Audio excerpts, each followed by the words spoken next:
Okay, welcome back. Solo role Mangging. The Cursed Knights of Crestmoor with Shadowdark and an AI DM. It's not quite as dumb as you might think. At least it surprised me, and I've been pretty skeptical about AI. But I had a lot of fun, and we did well. We did quite well, I think. We completed a good chunk of the dungeon, sort of the main quest of the dungeon, I guess you'd say, without taking any damage whatsoever. A lot of ambushes, a lot of clever tactics. Even my DM admitted it, so, it's fair. And perhaps not quite truly accurate to the way the RPG core book would suggest, but it did level us up to level 2.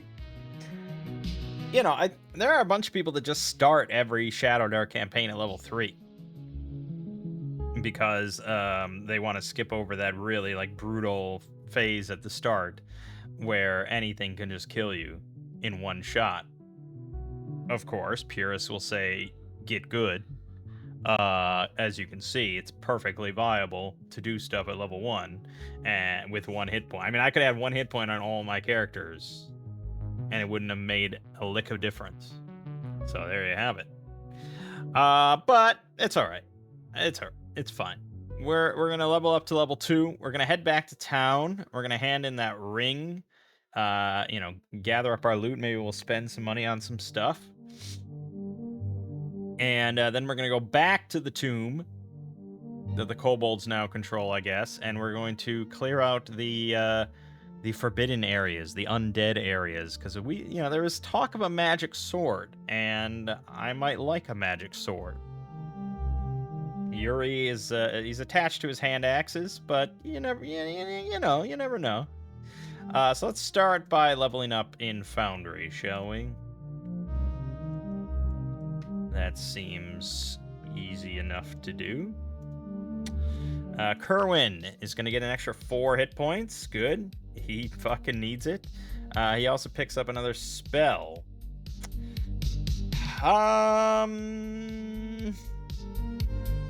He does have... So, with some more health...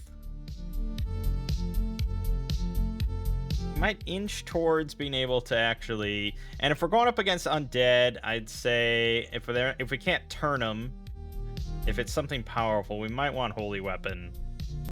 I'm gonna grab Holy Weapon. Okay, so 6 hit points now for Kerwin. Still not amazing with 8 AC, but he might not just crumple if he steps on attack.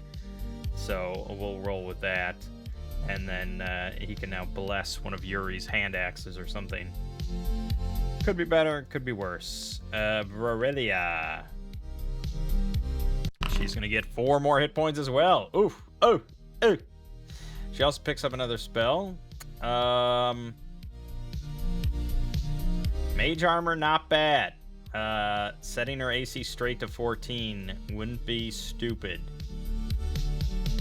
Hold portal, potentially useful.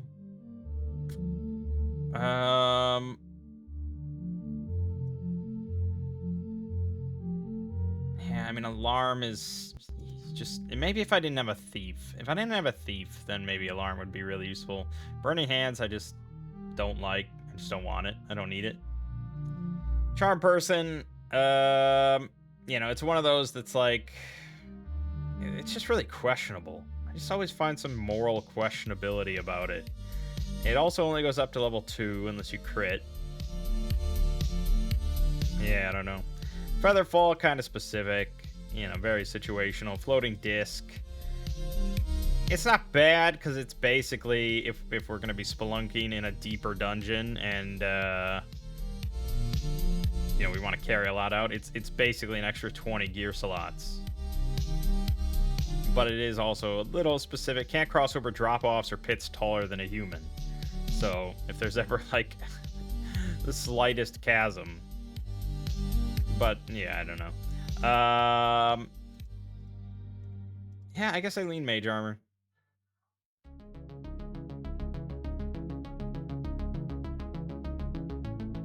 I don't know why it's not listing sleep. Oh, because I have it written as advantage. Yeah, okay. Yeah, we're gonna go mage armor to shore up her shitty AC.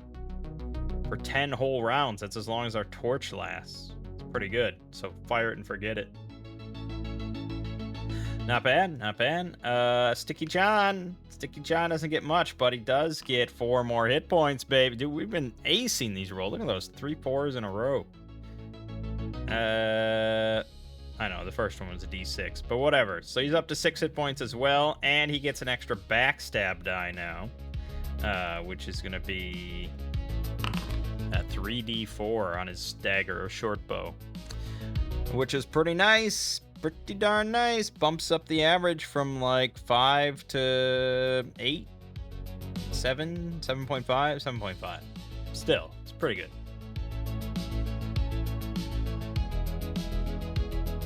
And that's it. Okay. And then Yuri.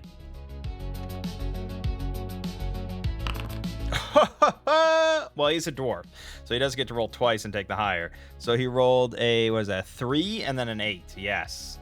Boom. 14 fucking hit points, 16 AC, plus 4 on the hand axe for 1d6 plus 2 damage. Yuri, my boy. The Enforcer. That's what we call him. Excellent. Yeah. All right, solid party. I can't complain too much about except for Kerwin being still largely useless. But we might be able to... I don't think we have... If I have enough, I will pool the funds and I will get Kerwin plate armor. That would be what every penny goes towards.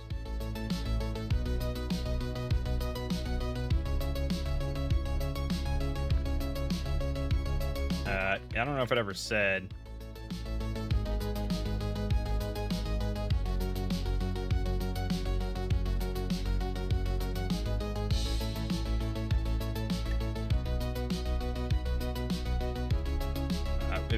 what the nearest town or village where we picked up this wedding ring quest was or anything. I have adjusted the instructions, so now it will, when we start a new module, it will have more of a proper introduction with a hook and everything. And I've also tweaked it a little bit of as far as like, don't ever speak for, or don't ever act for a player, you know, or suggest what a player should do, or like warn me about something like, oh, you know, if you don't do this, this might happen. It's like, fuck off. I know how to play. I have played D&D before. The game trail loops south through the oaks for about an hour, sun sliding low behind you, the woods going long, shadowed and noisy with returning crows. Nothing molests you on the walk. Okay, phrasing there a little bit, but yeah, okay. Word of what you did at the tomb has not beaten you home, but the woods themselves are quieter than they were a few days ago. Maybe the forest knows. Come down out of the trees into Crestmoor at dusk. A modest village of packed earth, thatch, and lamplight starting up in shuttered windows, smoke from the chimneys, a few dogs barking the arrival of strangers, the smell of hearth bread and pig fat. Nora's Inn, the Grey Moss House, a low lichen-patched longhouse on the village's east edge with a green-painted sign. A tired-looking woman is outside carrying in a basket of kindling. Nora Greymoss, by the simple fact that her left ring finger is visibly bare and she keeps touching it with her thumb without thinking.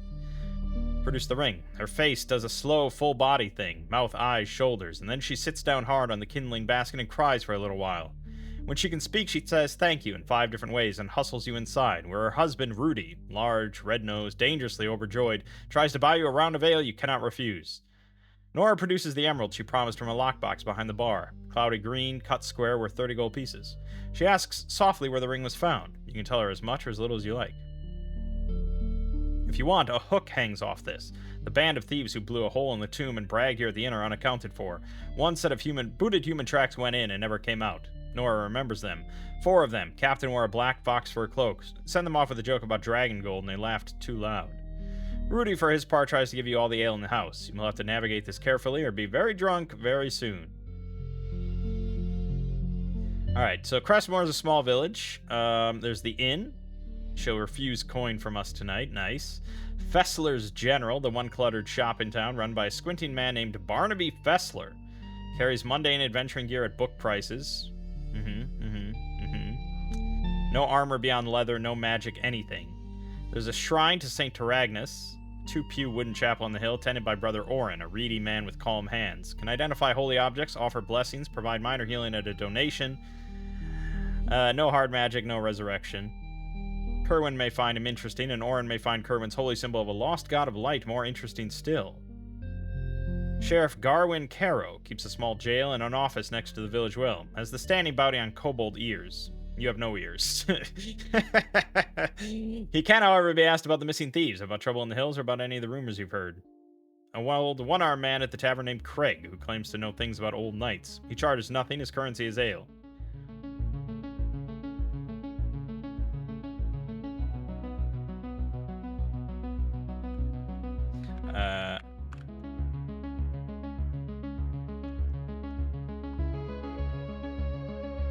We will drink with Rudy and the others at the inn is the tavern.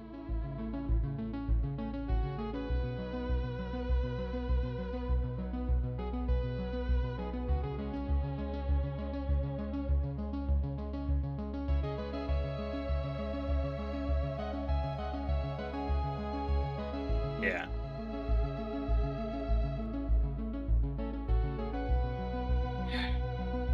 Where is the nearest larger town where we could purchase, say, plate armor? Okay. So, funds. What did we all... So, the 30 gold emerald, right? That's clear. We got 33 gold in coin, so that's 63 we're looking at. The small agate is 20, so that's 83. The scrolls, the potion of healing. That's basically it. We're talking 83 gold as a total haul so far, because obviously we didn't really go into any of the more dangerous parts of this tomb, where likely all the treasure actually is. So... yeah, plate armor's probably out of the question, but I just want to see what our DM says, because this is absolutely not in the module. So it is going to be, well, if you want to be unkind about it, I suppose hallucinating, but I mean, really, this is just what a DM does. Improvising is what we call it. Because it's like, you know, I could run Curse Knight of Crestmoor for a group, and they might ask, okay, where's the bigger town? What, like, we want to do some shopping. Especially, it's like, if you plan it not as strictly a one-shot, which, and we didn't say this was a one-shot, if you plan, like, they're going to finish at the tomb at some point, and they're going to want to go on to bigger adventure. They're probably want to do some bigger shopping. You kind of have to think at some point, if you're going to be running a campaign, where the nearest big town is. It's writing quite a bit for this one, because it's checking Foundry. It's writing Craig's dialogue and seeing what he could glean for us that doesn't sort of violate its instructions, and it's improvising about a bigger town and how far away it might be. But I can almost guarantee you, I mean, we looked, right? We looked at this. I don't think this had any information about Crestmoor.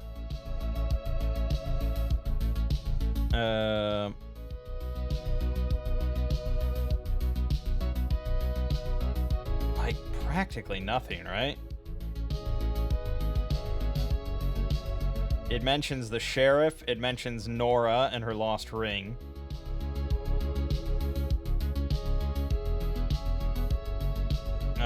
There's some rumors about the tomb. Like, it included, like, a band of thieves came to Nora's Inn a few nights ago bragging about having robbed Sir Galen's tomb.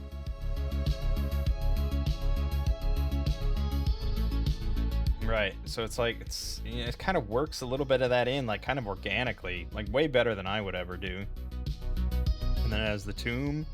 Okay, so here's a tiny section about townsfolk of Crestmoor. So it mentions the sheriff, Nora, and Rudy, her husband. Good for nothing layabout husband. That's it. That's the only information we have about Crestmoor as a village. Everything else was improvised.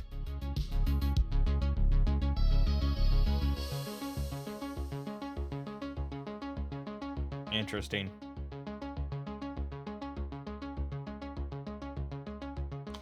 Um.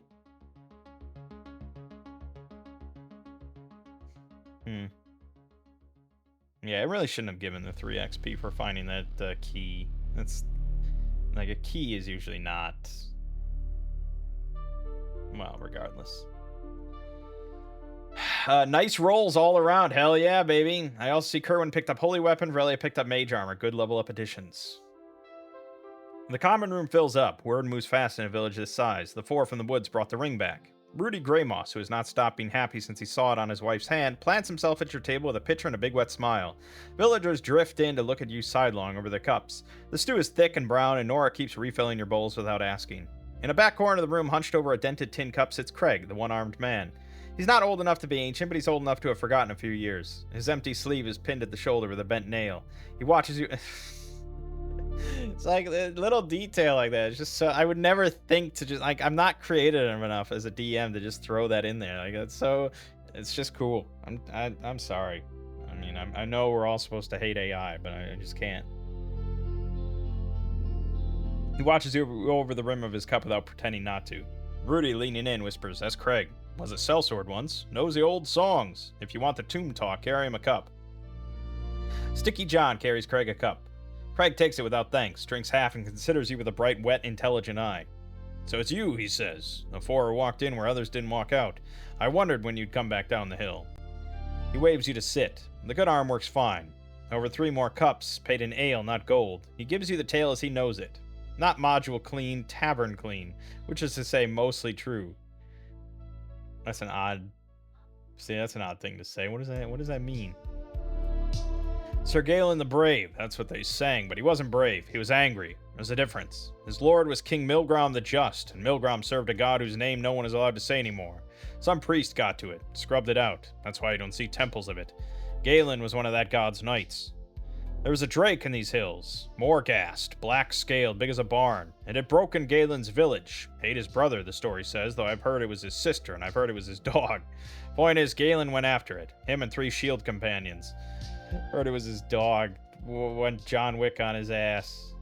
Him and 3 shield companions. Pendrick, who was the oldest. Alexandra, who they called the White, because her hair went white at 20 from something she saw.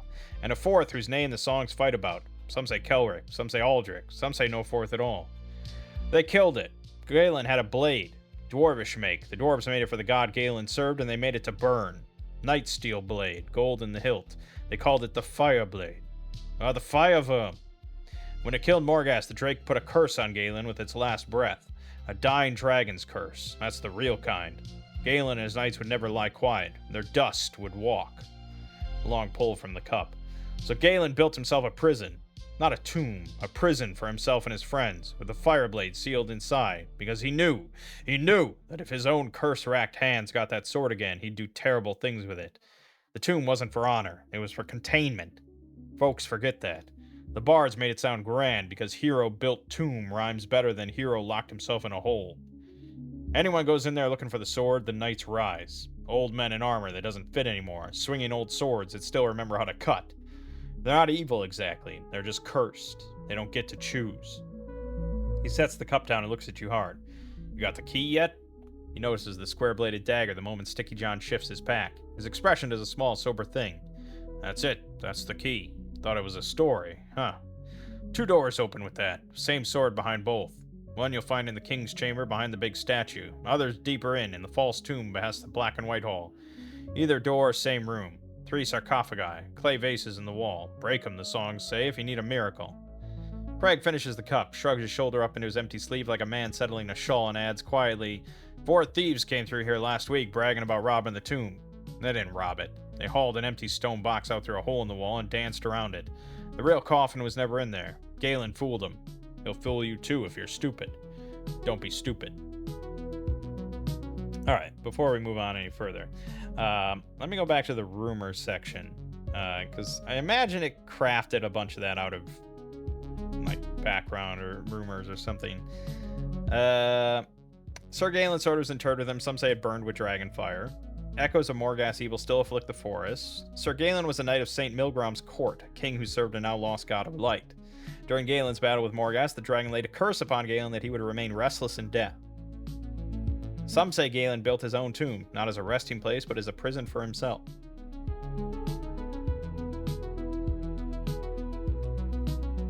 Now, I say to you, what's better? What's better if at the start of this adventure, you just have each player roll on on the rumor table with a D8, and then one person hears that, oh, Sir Galen was a knight of St. Milgram's court, a king who served a now lost god of light. And there's like, yeah, okay, cool. Or you have them at the tavern and they're speaking with this old one-armed man in his cups who tells this elaborate legend about Sir Galen and stuff, and the dragon and the curse, and like, I mean, it depends, right? Because there are absolutely groups that, like, they don't care about this shit, they don't care about the rumor shit, they just want to get to the dungeon and go and kill stuff, and it's like, okay, fair. And there are other groups that, like, they would just, like, they would absolutely sit there and just get bored. They would start glancing at their phone and stuff like that while Craig is telling this whole story and stuff. And to be fair, it is probably a little overwritten. This is a little long to actually do at the table. But here, just solo, me sitting here and reading, it's like, yeah, like, okay, this is bad. This is cool stuff. Now we know what we're getting involved in with Galen and stuff. But damn it if I don't want that Fireblade. Right, so interesting. Yeah, you know, it's like, obviously that's a lot of background information. It's not really actionable intelligence for the most part of anything that he said, until he got to this part where he noticed the key and asked about the key, and then he kind of goes into just like kind of straight up just like module advice and information. That might be overstepping a bound. It you know, like I said, I'm a very hands-off DM, but it's never done well with my group, so I probably should be more hands-on, and they actually would benefit a lot from this, theoretically. I mean, there's a good chance they won't even remember this or write it down or put things together or something like that.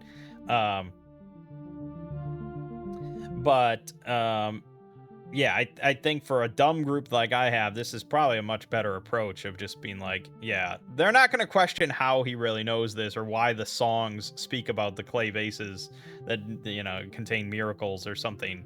They'll just be like, oh, awesome, cool, you know. So it depends on the group. All right. Fessler's General stocks leather and nothing heavier. For a real armorer, you need Ashvale, a market town east of here, 2 days' walk along the river road. Proper blacksmith there, a dwarf named Gurn Blackhaft. A chainmaker, a priest of St. Agnes who can identify magic for a donation, and if you believe the talk, a traveling potion seller who passes through every second week. Plate armor in Shadowdark goes for 130 gold pieces, assuming Gurn has one your size in stock.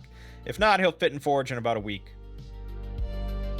If Yuri wants plate instead of chainmail, that's the trip. You currently have maybe 95 to 100 gold pieces pooled. Not quite enough yet. Unidentified scrolls might pay for the rest if they're any good, or the broken into tomb may give up more on a second run. Yeah, I hate to say it, but it's right. We don't have enough, and I could get the scrolls identified. The night goes on. Rudy tries to start a song. Nora keeps topping up Yuri's cup without looking at him. You sleep warm and dry on clean straw, a rare luxury. Morning is up to you. Shopping at Fessler's, a visit to Brother Orin or Sheriff Caro, a talk with the innkeeper about the thieves, or straight back to the tomb. Okay, we're gonna have Valeria is going to inspect the scrolls to see if she can make out what's on them. Kerwin is going to visit Orin to see if he knows. I don't really want to engage in like plot hooks because I'm not. This is not going to lead into a homebrew campaign. If I did want that to happen, I could see like what he knows about this lost god of light and just see what Claude kind of makes up. I mean, I'm becoming a bit more confident that maybe Claude could kind of handle slightly more homebrew content, but making up its own dungeons that are coherent and everything, that's kind of off the table. So it's always going to be pre-written dungeons, But yeah, I mean, if I was really ambitious, I could probably set up some sort of like scaffolding for Claude to work off of. That's like, okay, here's the hex crawl. This dungeon is here. This dungeon's here. This dungeon's here. You know, seed it with rumors. Do not invent any fucking dungeons or anything like that. These are the only dungeons that exist. And it's just like, we'll either find them or we won't find them. You know, something like that. But it's tricky when I very specifically don't want to have any knowledge of the modules. I can actually have, it has access to my file system, so it could actually look through all my modules and hand pick ones. And then I could maybe veto it if I've already done it or something, but I don't know, even if I'd done it, probably wouldn't be that bad. Like if I did one like 2 years ago or something, it's probably still, it's not logged in my memory that well. Any holy water on offer?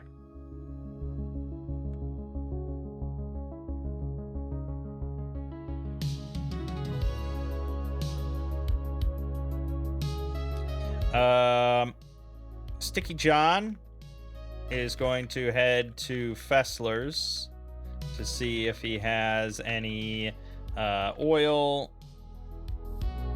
He probably mentioned what Fessler had, didn't he? So I probably should just buy it. Yeah, oil flask for 1 silver. That's pretty good price. Is that the actual price in Shadowdark? It seems low, doesn't it? 5 silver.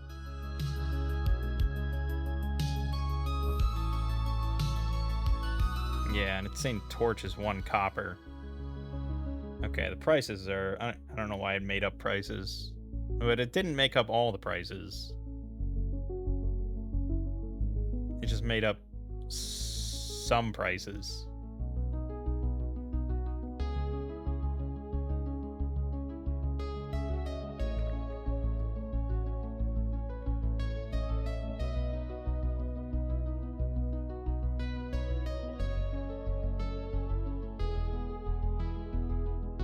Okay. Yuri is just going to nurse his hangover. Okay. Yeah. Anytime you're heading into any tomb, crypt, catacomb, whatever, any possibility of undead, there's really not a good reason not to have holy water on hand. At least at low level, 1, 2, stuff like that. After a certain point, holy water is not really that good of a use of your action compared to just an attack or something, because it's like 1d8. And in fact, I don't think the core rulebook has any rules for holy water, so I'm curious to see what Claude says. If not, yeah, we'll just go off of the player's companion, which I'm pretty sure is 1d8. And then it can splash. Morning in Crestmoor. Mist off the thatched roofs. Cocks crow. A cold pitcher of water on the inn's back stoop. The village wakes slow. The party splits up. Aurelia. She takes the 2 oilskin tubes up to her little loft room, unrolls them on clean linen, and works through them at her own pace. Wizard's Eye, Int +3, and her learning spells training gave her a fair reading even without casting. An hour each. She doesn't rush. Scroll 1 is protection from evil. Priest written, but the glyphs are the universal ones. Any caster can read and trigger it. 1 use. Warm, faintly herbal smell to the parchment. Keleth probably took it off a priest who came for the tomb and lost. Scroll 2, hold person. Tier 2. Wizard written. The sigils are neat, professional, southern school. This one she could copy into her spellbook with her learning spells talent if she wanted. It'd take a few days of uninterrupted study and a check she'd likely pass, but doing so consumes the scroll. Alternatively, she can just carry it as a single shot scroll and use it once. She adds both to her satchel with a small private smile. Tier 2 hold person is a genuinely good find. Yeah, no shit. Now, was that in the module, or did it just say scrolls? Or did it not say anything? It might not have said anything, but I thought it said something.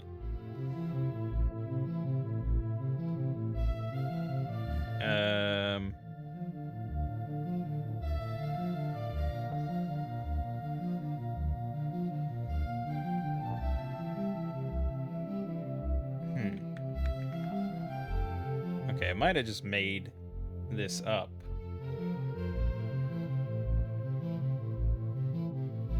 Okay, so the only scrolls in the module as written are in the True Tomb area, and those are strictly priest scrolls, so it wouldn't have been hold person. So no, it made this up. I mean, it does say sometimes to roll on the treasure table. So maybe it rolled up scrolls on the treasure 0 to 3 table. That's a possibility, right?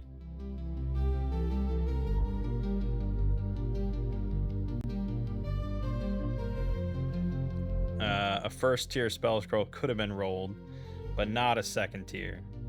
So no, that one it just made up. But it's like, who are you to say? Who are you to judge?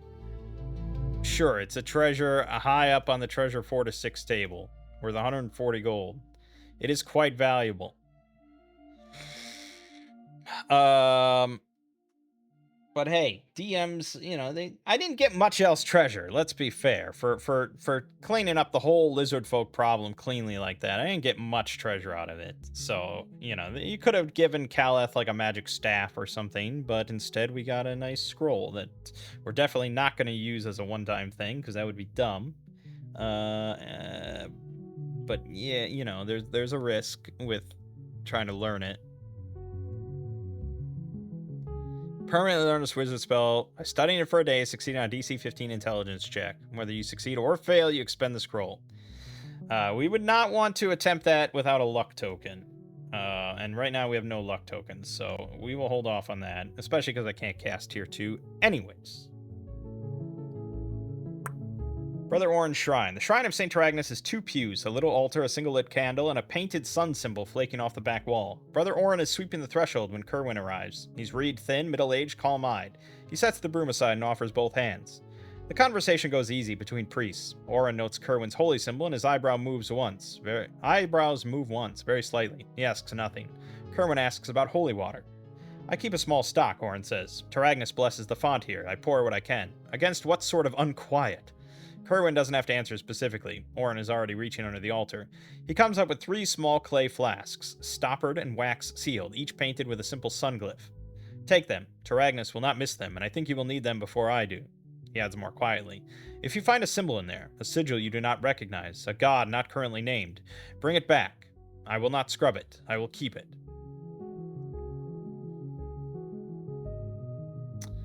3 flasks of holy water free. Kerwin leaves a few coins on the altar anyway. Orin doesn't stop him.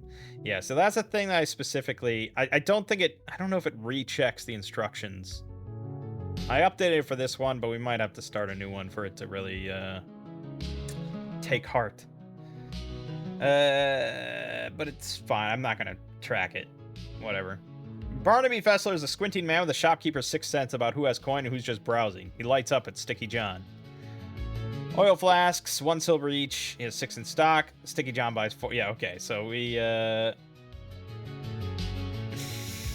okay. It's really not listening to that because it's just buying things.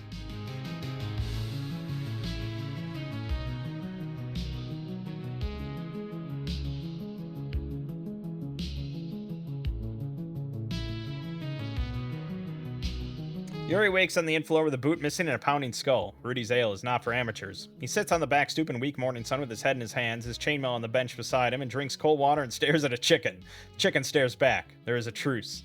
I mean, come on, that's just... that's funny shit. Come on now. I wouldn't come up with stuff like that. Nora wordlessly brings him a bowl of something greasy and says, "Eat it all, dear," in the tone of a woman who has poured Rudy into bed 8,000 times. No mechanical penalty. He'll shake it off by mid-morning, but he's not keen to leave town today. Current party kitty? What the hell is that? Alright, so yeah, we made 66 gold. Plus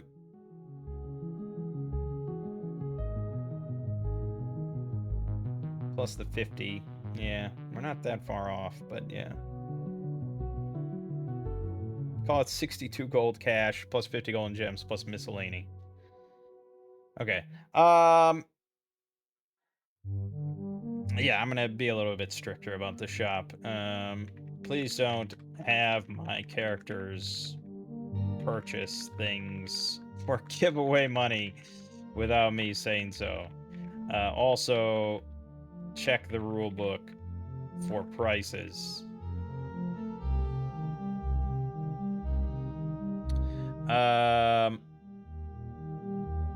John will buy 3 flasks of oil and restock his arrows.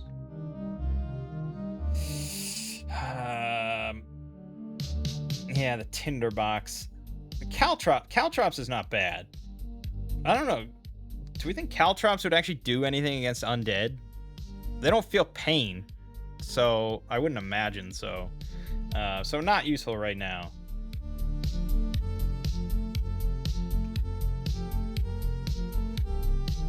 We'll pawn the agate here, but not Nora's emerald. It just feels kind of, I don't know, in the same village. It's just something. I don't need the money right now, so we'll just hold on to the emerald. I'm gonna have to manage my inventory a little bit here. So coinage, though, we should have.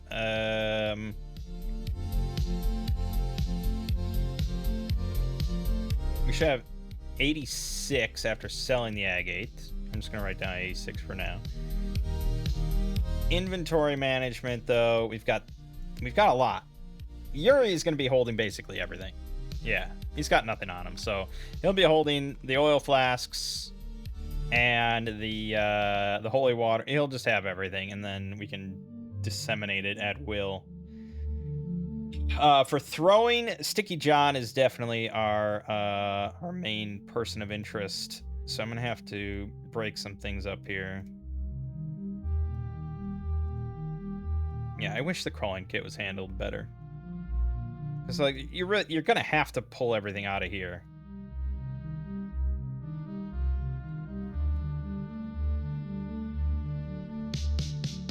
Okay. So he's going to shuffle the torches over to Yuri for now, along with the flint and steel.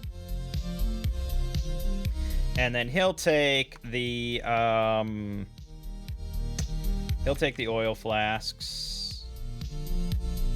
He'll take 2 oil flasks and 1 holy water, which I don't think I have. No, I don't have as an item, so we'll just add holy water.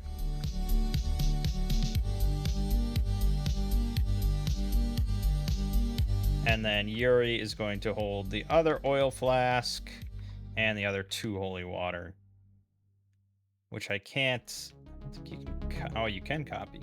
Awesome, cool, excellent. All right, correct Shadowdark prices. Correct. He only sells arrows in sheaves of 20, so we can buy a new bundle for 1 gold. Or he'll sell him 4 loose arrows, small town favor, for 2 silver. Yeah, I don't really need that many arrows, so 2 silver, so 1 gold, 7 silver total. Oh, that's exactly what Yuri's holding there. 1 gold, 7 silver. Done. Sticky John lays the uncut agate on Fessler's counter. Fessler picks it up, turns it under the shop lamp, weighs it in his palm, pulls out a small jeweler's loop. He's squintier than he should be, even with it, and he thinks.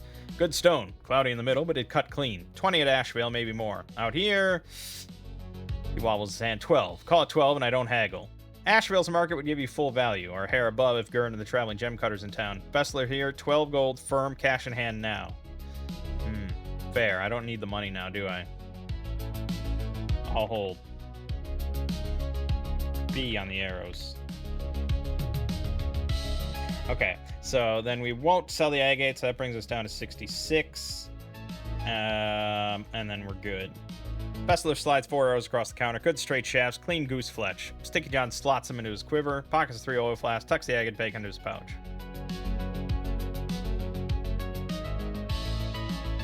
Good morning, sun's up proper. Yuri has progressed from misery to guarded optimism about his own continued existence.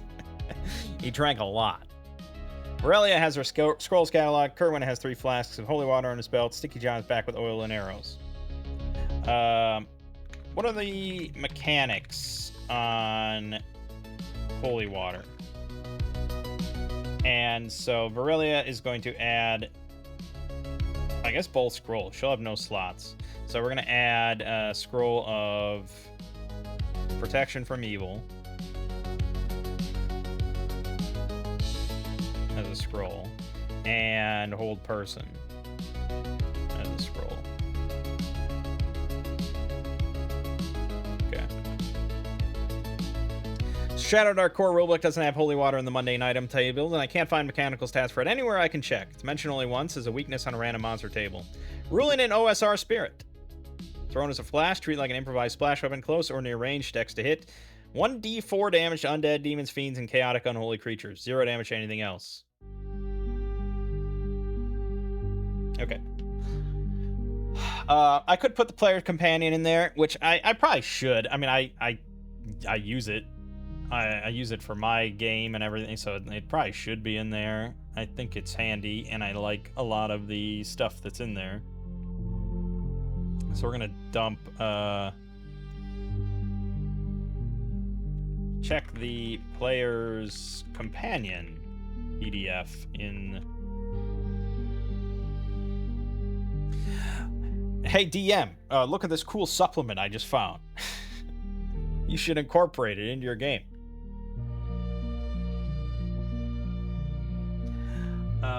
Yeah, 1d4 is shite. Okay, so holy water, 5 gold per flask. Dex check versus enemy AC. 1d8 plus 1 damage to any undead struck. Splash of 1 damage to any other undead at close distance to the target. 1 flask, 1 throat. Also in the player's companion, so you know it exists, the Asper Gillum. 8 gold, 1 slot, a perforated melee weapon filled with holy water used to deliver the effect directly to undead. Brother Orin didn't offer one, but Ashvale probably stocks them. Kerwin's 3 flask, worth 15 gold retail. Average 5.5 per hit plus splash. That's a good gift. Alright, excellent. I am glad about this stuff.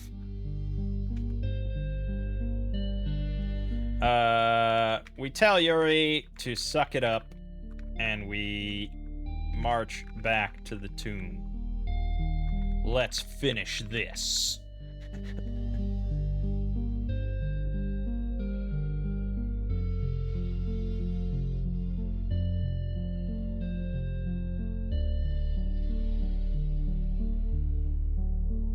Yeah. We will forge a good combatant out of Kerwin yet, but he really desperately needs that plate armor. Yuri grunts, forces down another bowl of Nora's greasy cure, drinks 2 skins of cold water, and straps the chainmail on. By the time you leave the inn, he's upright and merely grim. His axe hand is fine. Nora presses a cloth bundle on you as you go. Bread, cured sausage, hard cheese, small apples. Come back whole, she says, in the tone of a woman who has known many who didn't. Rudy stands in the doorway waving until you're past the last house. The walk is quieter this time. Mid-morning sun, the woods dappled gold and green, a squirrel chattering. An hour and change and you're back at the clearing. The kobold cook fire is burning again. 2 new kobolds tend it. Not Gribsnick and Skreek, but younger ones, skinnier, who drop their utensils and prostrate themselves the moment you step out of the trees. One scurries off through the archway before you can say anything. A minute later, Dagras emerges, still with his red rag crown, trailed by Gribsnick, beaming, and a half-dozen kobolds you haven't met. He greets the party with a short, formal bow. Rabbit friends return. The tomb is settled. My people have gathered. The prisoner is in a cage where our prince was. The ivy passage we have not touched. It moves when you get close. The bone men room we have not touched. They are still clattering in there. The shaman's digging chamber is ours. The side door to outside we keep guarded. He looks at the square-bladed dagger Yuri is now carrying openly at his belt. You go for the sword. Not a question. Gribsnick will come with you if you wish. I will remain and hold the tomb. If you do not return by tomorrow sunrise, we will seal the doors and go. Which route to the Fireblade? Both lead to the same chamber. Yeah, you're not supposed to tell me all this. Yeah. Yeah, again, I don't think it's, recalling those instructions. So, it'll be better, the next module, but yeah, I'm not gonna read all that. Okay. We would be more than glad if Gribsnick would join us. We think that he has the makings of a fine adventurer if he would choose it. Are there any ranged weapons available to him? Either from the kobolds themselves or from the lizard folk. All right, it's going to come back to conversation. So, it's not really relevant, I think, specifically for Gribsnick, because he's kind of more of just an NPC kind of companion. But there was some rules that I found on Goblin Punch, the blog, related to hirelings, and like simplifying how to handle hirelings, mercenaries, things like that. Because I don't really do them much solo, because I don't want to juggle more characters, and I find that it doesn't often come up in my players with them when I DM, because they don't really want to juggle more characters either. So Goblin Punch suggested that if you hire like a level 1 fighter to join you, he gets per day either a share of the treasure that you got or 1 gold piece every day. So it's a full share of treasure according to that, which is hefty. And in return, anytime you attack in combat, like in melee or something, or I guess range, whatever, anytime you attack with a weapon, you get +2 to the attack roll, and you get +2 to the damage roll, which in an old school game at lower levels, that's pretty significant, right? Also, anytime that you would take like a fatal hit, like you would be brought down to 0 or something, there's a 50% chance that your mercenary will just die instead, and you don't take any damage. And you might want them to die, you might not want them to die, but either way, that's the chance, 50% chance that they take the hit instead. And I just thought, this is so fucking perfectly clean of rules, you know? It's like, sure, it's probably not as good as an actual extra body there, an extra sword hand or anything like that, but it basically fulfills the same purpose. It makes combat easier for you, and it makes you a bit less likely to die. And you don't have to manage an extra turn, you don't have to manage an extra d20 roll, you don't have to manage like, oh, you know, should this shot go for that mercenary, or should it go for a player character? It's just done. It's attack bonus, damage bonus, chance to take a lethal blow for you. You're not going to do it often. Like, you're not going to hire boatloads of these guys, because it is a full share, and I think that is kind of important to keep. It is expensive. And there's no mention of them leveling up or getting, you know, XP or anything like that. They're just, this is a level 1 fighter, that's what it is. It did mention, like, if you want, you can just like turn it into a level 1 fighter that's just its own NPC. Like, there's nothing preventing you from doing that, but by default it's simple. It also said like a level 2 fighter mercenary would have +3 to attack and +3 to damage, and would take 2 hits before it died. You could get a level 1 thief, which would be like +1 to attack, +1 to damage, but it could also maybe pick some locks or to check for traps or something. So it's a very, very, very clean, simple system. I mentioned this to Lego, I mentioned this to my mom, they both loved it. Yeah, so that's what I'm going to be doing for hirelings going forward. Just super simple. Dagras grins, showing those needle teeth, and barks in order. 2 kobolds scurry off into the shaman's chamber and return with a short curved bow sized for kobold hands. Lacquered wood, sinew strung, the grip wrapped in lizard hide. A quiver of 20 crude arrows with chipped stone heads comes with it. Gribsnick, good shot, Dagras says. He hunt cave rat with Skreek. Now he hunt bone men. He passes the bow into Gribsnick's hands. Gribsnick holds it like a holy relic. His tail is doing a little vibrating thing. Mechanically, kobold short bow, far range, +1 to attack, 1d4 damage, standard ammunition. Lizard folk carried only spears, nothing ranged from their kid. Dagras waits by the fire. The tribe has cleared a small space near the archway to the grand hall. Kobold Pup is chewing on one of the lizard folk's bootstraps. Okay. So, I'm not quite entirely clear on the layout here, but let's see here. We've got the foyer here. This has 2 doors, so this one and this one. This room and this room. This is the Ivy room with undead, I think.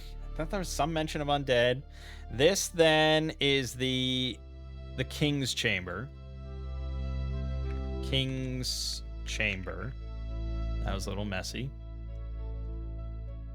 Yeah, King's Chamber. Okay. And then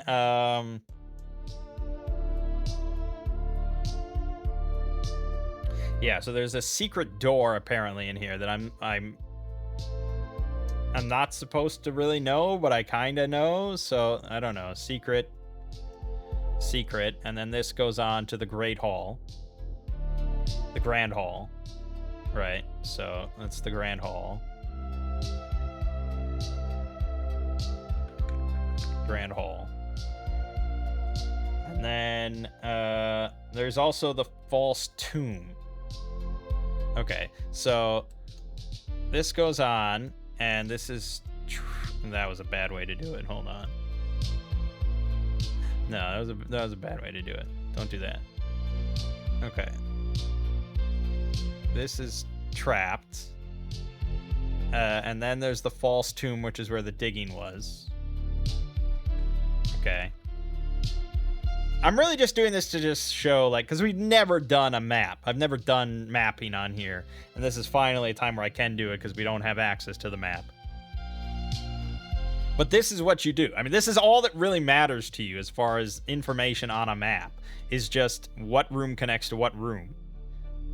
That's kind of it. Like, people get, like, when I used to DM and had the players do their own mapping, they just were like so anal about it, you know, and it's just like, okay, well, let me really, they just want to get it exactly right of, okay, and how long is this, and there's a door on the north side, there's an east side, and okay, and then there's like this little, and you'd have to sit there as a DM and like describe the room in detail, and it's just like, fuck, you just draw a fucking circle and some lines.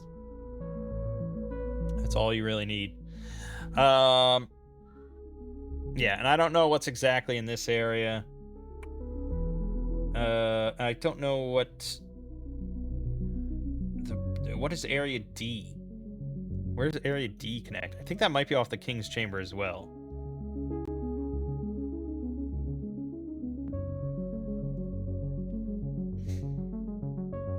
What are the exits from the King's Chamber? Yeah, I think that's where I think there's two. I think there's a lot of exits from that room. There's the one to the foyer, there's one to the Grand Hall. I think there's one to this other room. And then I think there's the secret door. From what the party can perceive upon entry, the secret door is not yet known to them. There's the south, back toward the Ivy Corridor, Area 1. And then the stairs down. Okay. Okay, so where does Area D connect to, then? Maybe it's the Grand Hall. It's not the foyer, so maybe it is the Grand Hall. Area D, Squire's Crypt, connects north up to Area 2, the Grand Hall Passage. So the Bone Man Room hangs off the Dagger Passage, not off the King's Chamber. Okay, so it's off the passage.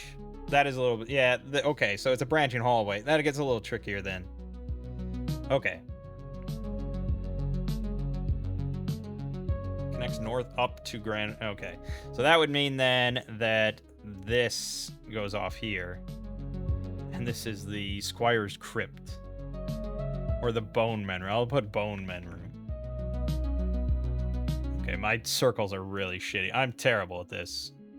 You can do better than me. There you go. Okay, that's clear. Okay. All right. We enter into the first room. And Sticky John is going to light up an oil flask and toss it at the mass of vines. Yeah. I mean, that was pretty much always the plan.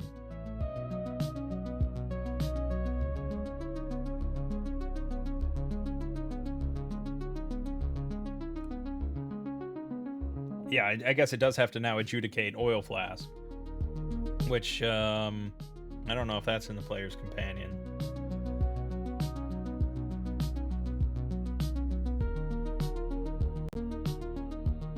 It's probably one of those things where I wouldn't even... I mean, in this specific case, I don't know how much I'd rule it, but it is probably a creature, right? So you kind of have to know damage. I would assume it's also a D8, to be honest.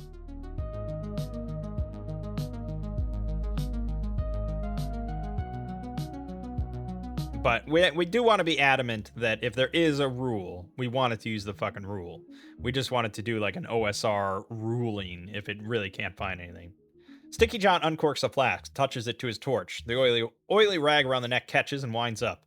The ivy curtain is about 15 feet of hanging roots, thick and soil crusted. The booted feet of the dead thief jut out near the middle. Dex attack roll for the throw. Sticky John's usual thrown bonus. Target the mass at near range. Alright. So he's just going to roll his straight up Dex roll. He gets a 12. He gets a 12. Oh, I didn't say 12 total. I might misinterpret that.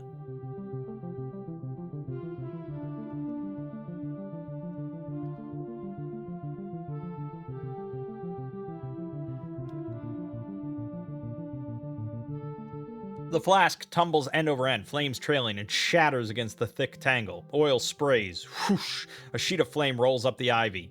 The enchanted roots react instantly. 3 of them whip and convulse, writhing as the fire climbs. One lashes out towards Sticky John, but he threw from the doorway at near range, and its squeezing coil falls short of him, striking only empty air before curling back on itself in panic.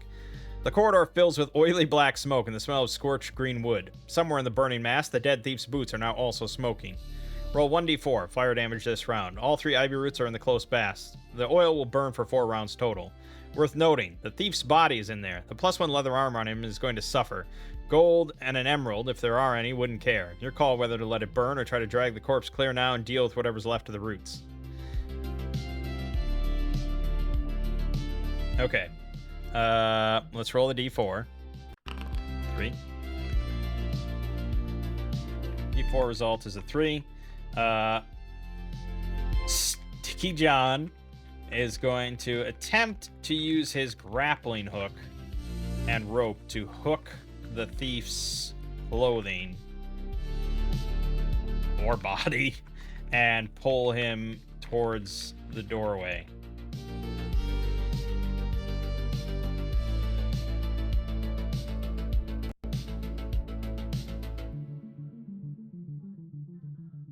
Yeah, I never lit a torch, so I don't know why it says that. Shouldn't be hallucinating that shit. But I did use up an oil flask, so we will delete that.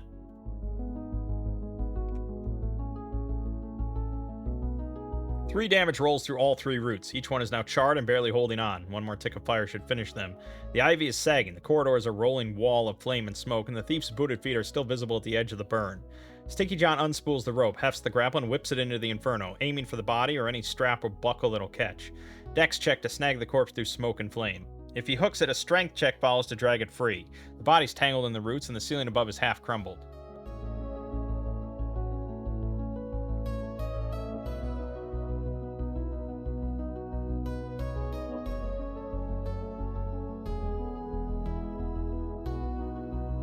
Yeah, okay. So let's roll his dex check to see if he hooks it. Crit fail. Damn it. No luck tokens, but he gets one. Well, that leather armor's gone. It's a bummer. Also another d4. Second d4 result is another 3. John got a crit fail on his dex check. Also, I never said Yuri lit a torch. That's kind of a weird hallucination.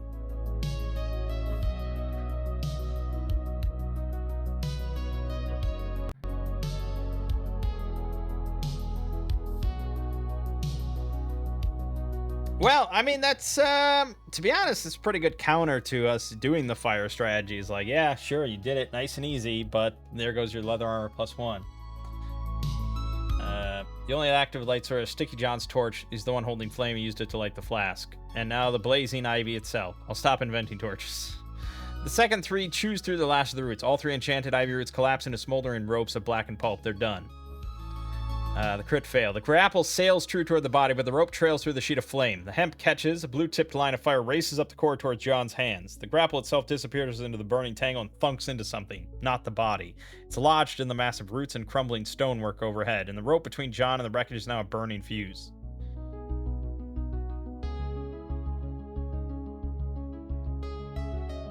Yeah, okay, fuck it. Toss the rope. not worth getting burned.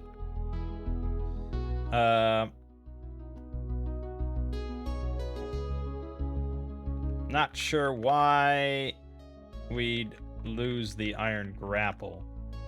Fire can't be that hot. Yeah, there's no way I'm gonna say, you know, I would have had to have Yuri, like, Yuri probably could have fucking.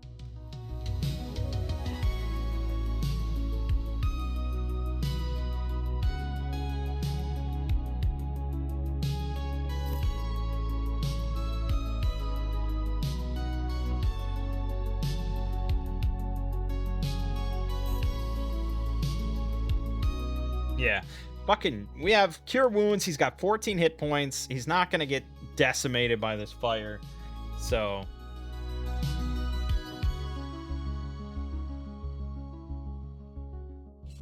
Fair. Iron Hook's not going anywhere. The rope is what burns. Grapple can be fished out of the ash later. Yuri grits his teeth, pulls his cloak up over his mouth, and shoulders through the flame. Roll 1d4. Fire damage to Yuri as he wades into the close burning area. Then a strength check. See, again, it's a hallucinating grit for some reason. After the strength check, I'll roll a d6 for whether the ceiling decides to join the party. Great. All right, so a d4 for Yuri's damage. He also takes 3, of course. Then a strength check. He gets advantage on it. Not great.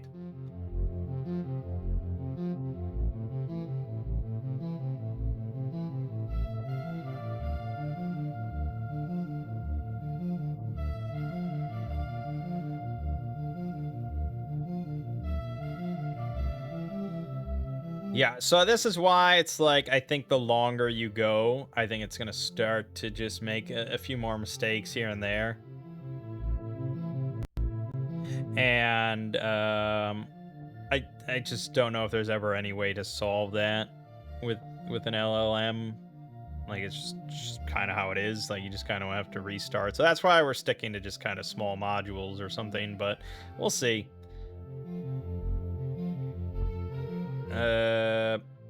Yeah, so he takes 3 fire damage. Yuri's chainmail skirt hisses where ember coils drop on it. His cloak smokes at the hem.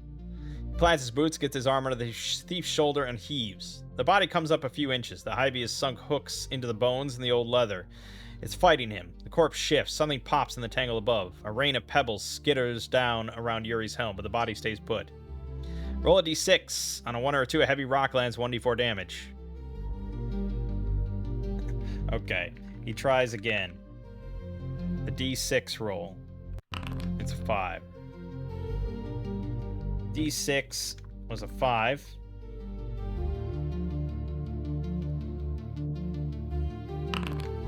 He takes 2 damage from the fire. And he gets an 18 on his strength check. Boom. All right, so 2 more damage brings him down to 9. But Cure Wounds is now a 2d6, which is fairly significant. And we should be able to yank this out now. He roars, plants a boot against the charred root mass, and heaves. The body tears free with a wet leather sound, the ivy's hooks giving way all at once, and Yuri staggers backward out of the burn, the corpse flopping over his shoulder in a cloud of ash and cinders. He drops it at the doorway. The flames hiss and crackle behind him, merrily eating what's left of the ivy for another round or 2. The thief, long dead, mostly bones and rotted clothing. Smoke curls off him in wisps. Leather armor +1. Scorched black, reeking of smoke, but the magic's intact and the leather structurally sound under the soot. Wearable after a good cleaning.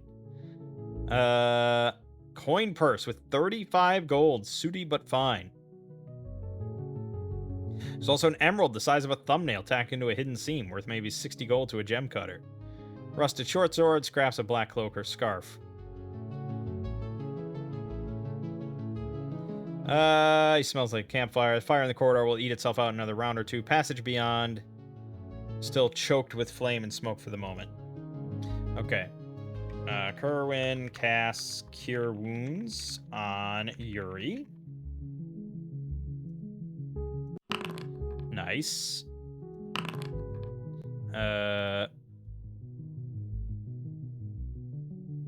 Yeah, it rolled 1d6. I'm not sure why it only rolled 1, but yeah, it's 2. Okay.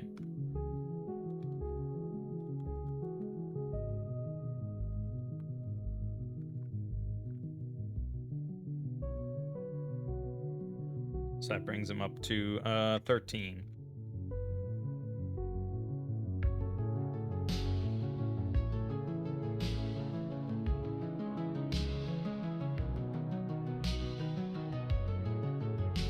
And so we'll wait outside for a moment. We loot the armor, the coin, and the emerald. Okay, and a lot of this is, of course, going to Yuri. So we got leather armor. Please add leather armor. It's going to be leather armor +1.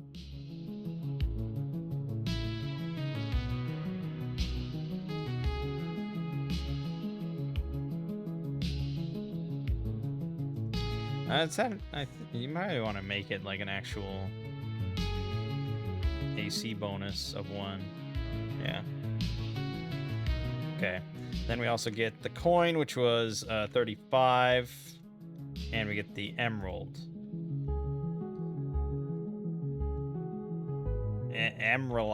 Emerald, which is worth 60. What a haul. Kerwin lays a hand on Yuri's sooty pauldron, murmurs the invocation. Warmth blooms through the burned skin. Cosmetic damage only now. Smoke-stained chainmail, ruined cloak hem, eyebrows mostly gone. Party retreats to the vestibule outside the arch. Cool forest air. Few of Dagras' kobolds peek curiously at the smoke billowing from the tomb mouth, but say nothing.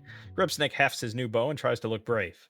10 minutes or so pass. The roar dies to a crackle, then to hissing embers. When you step back in, the passage is open. Blackened stone walls, charred root stubs hanging in blackened curls, a thick carpet of ash underfoot. Grapples lying in the ash, sooty but intact. Recoverable if someone wants it.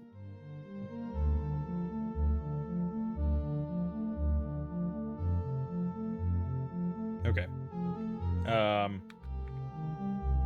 Sticky John grabs his grappling hook, and he'll inspect that left door for locks and traps. Kerwin is going to cast light on yeah, we'll do Yuri's shield. It's usually the preferable option. And we're gonna cast light. Failure. God damn it, Kerwin. This is like the only time you've ever had to cast a spell. Fuck.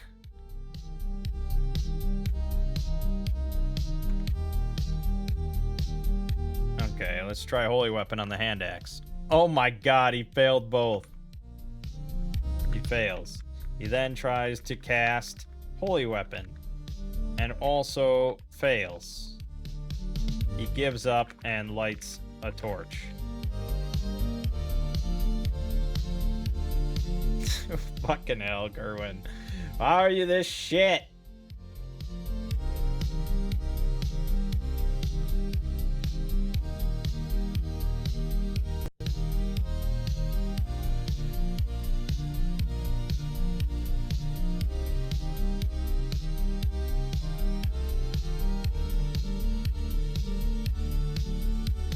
I do think it's probably unnecessary. The crawling kit gives everyone a grappling hook. It seems really expensive.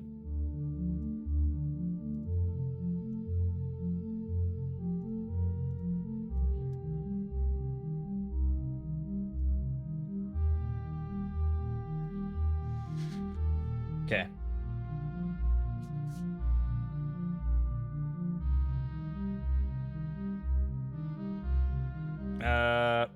Okay, it's getting... Hold on.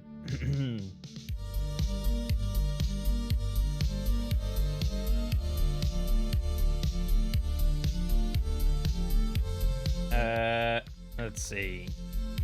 We wanted to be in the entrance vestibule where there were 2 doors and the vines. We wanted to inspect that left door. Yeah, I do think it's actually falling apart a bit now. Like, it's definitely noticeably worse, right? So the context is now filling up, and it's had to compress conversations. So, yeah, I think we've kind of reached the limit. So, probably after that, after our first foray, like when we ended the last video, that's when I should have like said, okay, let's package up everything we've done, like our progress, and move to a new conversation.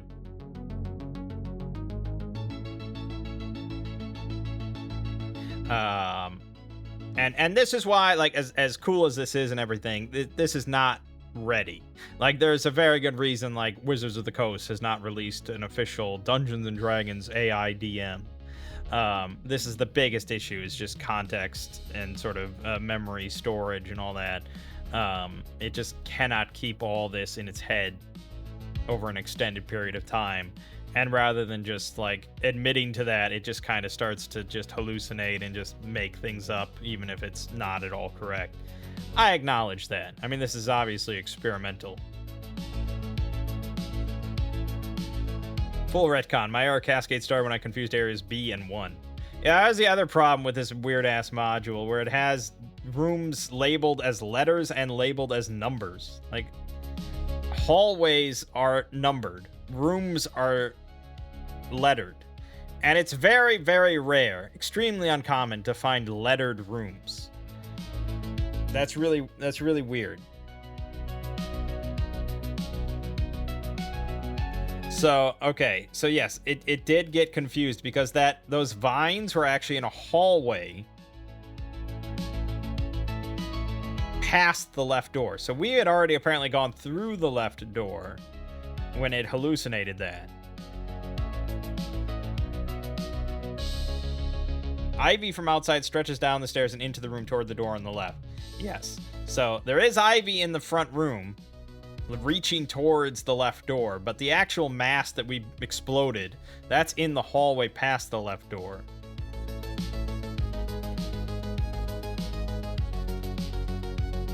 Part of this was also me not realizing that, because it probably explained it a little better when we first came in here. And mentioned that I think it just mentioned that there were vines reaching towards the left door, but it obviously interpreted it as like interpreted me throwing an oil flask at all the vines, and it was like, oh well, there's the whole overgrown hall there with all the vines, and that's what they're throwing at. So sort of my problem and its problem combined into one thing. So the left door definitely not trapped or anything like that. We did kill all the ivy roots. That was good. And we did have to pull the body free, and we avoided the crumbling stone falling on our head. It didn't make up any of that stuff. And then it did not make up any of the loot. There's the +1 leather armor, 35 gold, and an emerald worth 60. So that was all correct. And here it is kind of explaining that.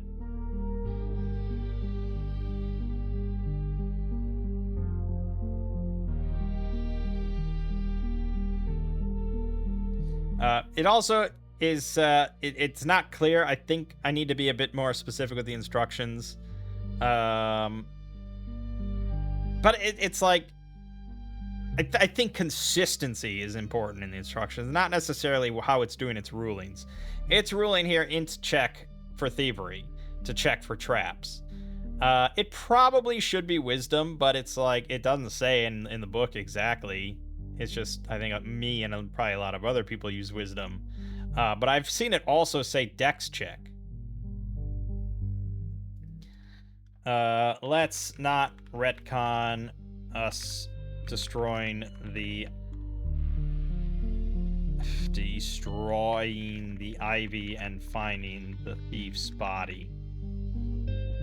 Let's pretend that we did all that and move on.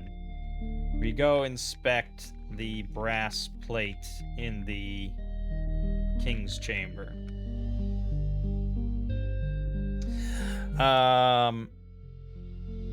Yeah, so it is, I don't know why. I don't know why they did this lettering and number scheming, because that's just kind of weird.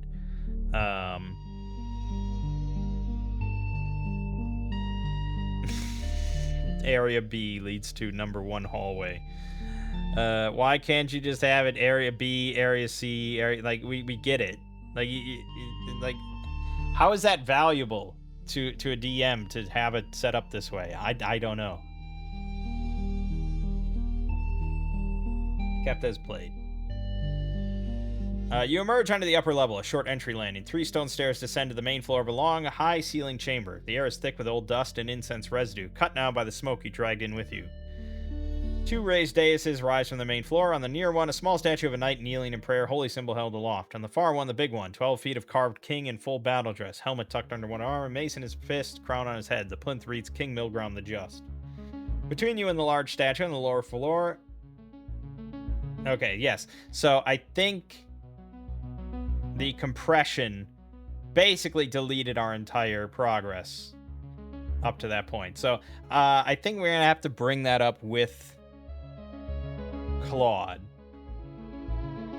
with my sort of production chat with Claude to see how we can best sort that out and try and build some sort of framework that it can keep referencing. It's not like it forgot everything, but obviously there shouldn't be a lizard folk warrior here because the kobolds contained everything. So yeah, the context, right? Context, memory, all that sort of stuff is definitely slipping out, and it also is kind of repeating the description. It's as if I walked in here for the first time, sort of thing. But it remembers that obviously Gribsnick is with me, and there was the smoke and things like that. So it's hard to say.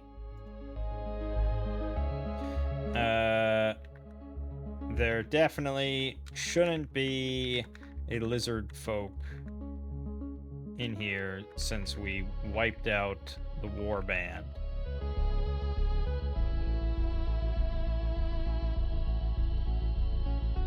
Kobolds control the tomb. So, like I said, like I didn't make these videos to just be like, this is a flawless experience, this is the best thing that's ever been created kind of thing. But I do think that it's workable. I do think it's very impressive and very cool, but you know, it's certainly not there yet. It's a hell of a lot further along than it was a couple years ago, like I said. Blah blah blah blah blah. Kobolds haven't been in here. Dagger said his tribe didn't enter this chamber. The brass plate is set into the wall directly behind the large statue lower level. You need to descend and circle around.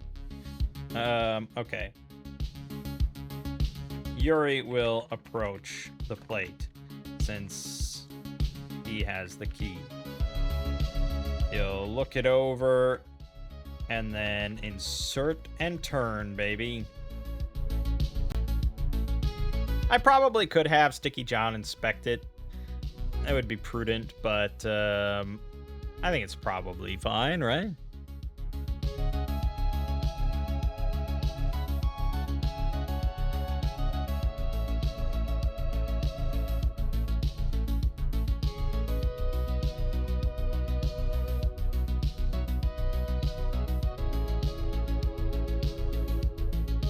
Yuri clanks down the 3 steps and crosses the flagstones, boots raising little puffs of dust.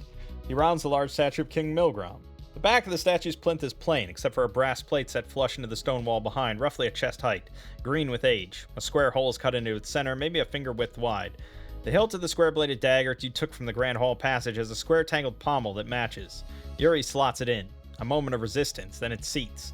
He turns it clockwise. There's a deep clunk inside the wall and a whisper of dust. A 2-foot section of wall to the left of the plate swings inward on a hidden pivot. Cold, dead, ancient air exhales out. Dust that hasn't moved in a century comes with it. Beyond the opening, a short hall, narrow, maybe 15 or 20 feet long, receding into darkness. Your torchlight doesn't quite reach the far end. There's a hint of a larger, darker chamber beyond. Yuri pulls the dagger out. The door stays open, the mechanism has done its work.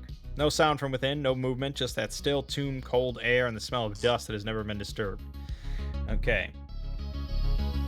Yuri heads in first, followed by, oh, I don't know, Kerwin with the torch, then Valeria, who will cast Mage Armor on herself, and lastly, Sticky John.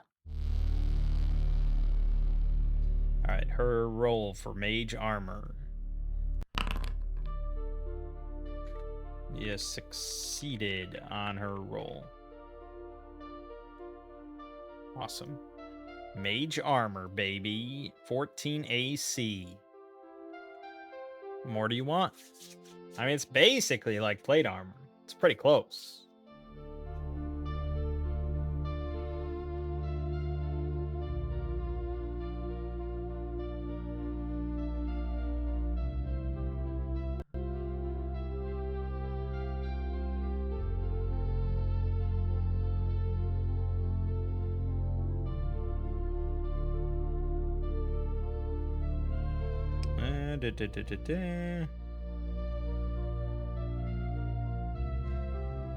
Okay.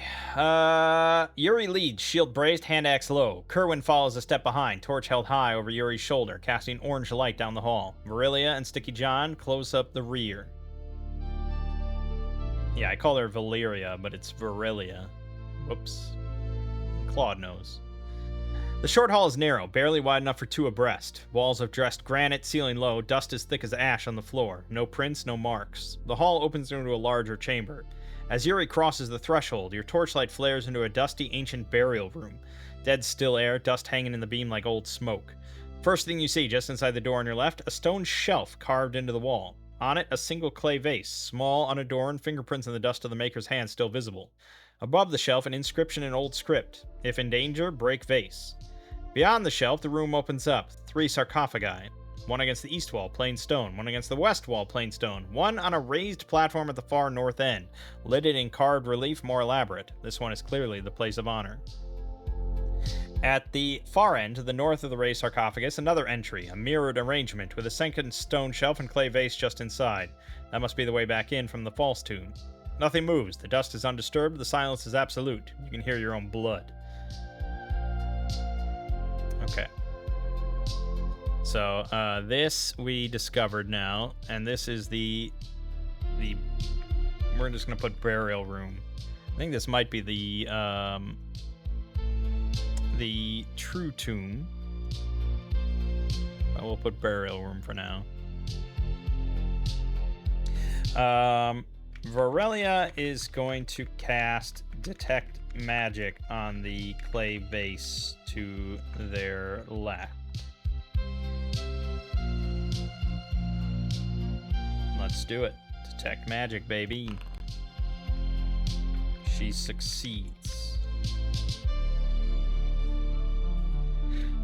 Yeah, I mean, so it could be something useful. It could also just be like a bunch of scorpions or, you know, undead scorpions that burst out. I don't know. So Detect Magic might tell us a little bit of the story, and if we focus for 2 more rounds on it, we can get the general properties of the magic. So this really should just tell us if there is magic or not. Like, just binary. Varelia closes her eyes, whispers the cantrip, and the world softens, then lights up with signatures. The clay vase on the shelf glows softly in her mage sight. Magic inside. Distinct. Not the vase itself, the vase is just baked clay. Something within it radiates. The sealed stone sarcophagi read as dead stone to her. Full stone barriers block the spell, so whatever is sealed inside them is hidden from this sensing. Far shelf at the north end of the chamber, just visible through the door-like opening across the room, its vase also glows. Same signature as the near one. Nothing else in her near-range pings. Okay. Yeah, she's gonna keep focusing. Success, another 21. Success, 22.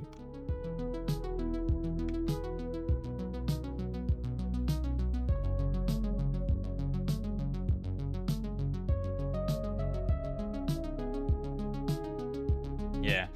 Let the mage do her thing. There's magic in this room, and that means, you know, you want to be cautious. Well, this is a fucking ancient burial tomb chamber, whatever. Like, you're always going to be cautious. Or you should be.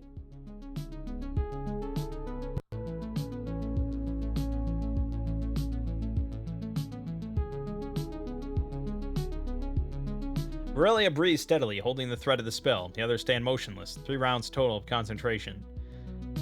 The near vase, the signature of a magical scroll. Divine resonance. Holy or priestly magic, not arcane. She can't tell which specific scroll, but it's a scroll of clerical craft. And the other vase is the same, another divine scroll. Probably match the inscription's promise. If in danger, break vase. Whatever aid the old stonemasons thought the tomb's invaders might need. Okay.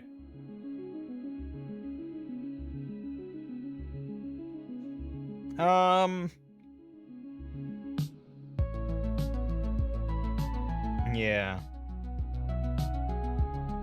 Damn it, Kerwin losing all his fucking spells. Okay.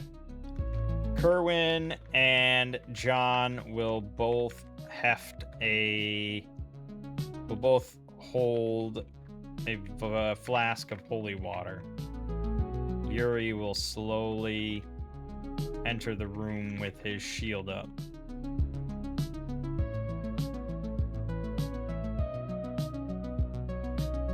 Light on the shield would have been pretty nice, Kerwin, but you had one job. I made you an elf. You're supposed to be just a spellcaster. Abysmal.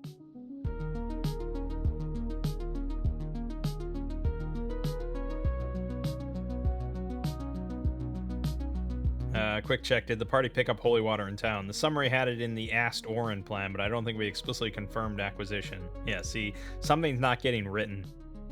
So, yeah. If you've got flasks, you've got them. Just want to track it straight. Assuming yes, unless you tell me otherwise. Kerwin shifts his torch to his offhand, palms a flask of holy water in his mane. John mirrors him on the other side of the doorway. Flask and throwing grip, torch tucked into a wall crack to keep it burning. Yuri steps into the chamber, shield up, axe ready, boots raising ghostly plumes of century-old dust. 1 step, 2, 3. The dust swirls in the torchlight. On the 4th step, as Yuri draws even with the east sarcophagus, you hear it. A sound like stone grinding against stone. Slow, deep from inside the nearest lid. Then the same sound from the far platform, the raised sarcophagus, the place of honor. Then the west. All 3 sarcophagus lids begin to shift, sliding a fraction of an inch, dust sheeting off them in slow rivers. Roll initiative, including Gribsnick. Okay. Kerwin gets an 8. Varelia gets a 5. Sticky John, crit. Hell yeah. And Yuri, 19. And then I don't know what Gribsnick's dex is, but he rolls a 1. Okay. Kerwin, 8 total. Varelia, 5 total. John, crit. Yuri, 19 total. And Gribsnick, crit fail.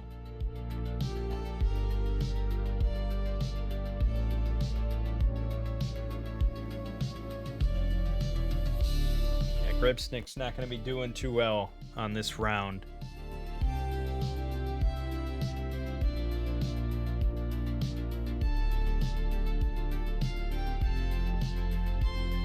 Oh, he's giving me the nat 1 luck token. We're counting Gribsnick. I'm counting his role as player role since you're rolling on his behalf. Reasonable extension of the house rules. Sure. I mean, I'll just give it to Yuri then. That's fine.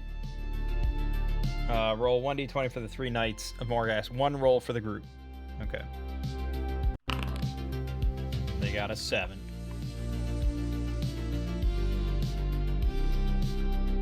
Depends on if they have a dex mod or not. I wouldn't really imagine. But I don't know. Yeah, I mean, I don't know. I would have assumed the main guy was kind of more powerful, but I don't know.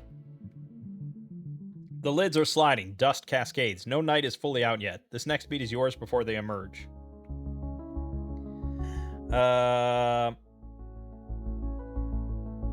Okay. John's turn first. John is going to launch the holy water at the central knight. Yep. And he's gonna just roll straight dex, baby. He rolls a 13 total.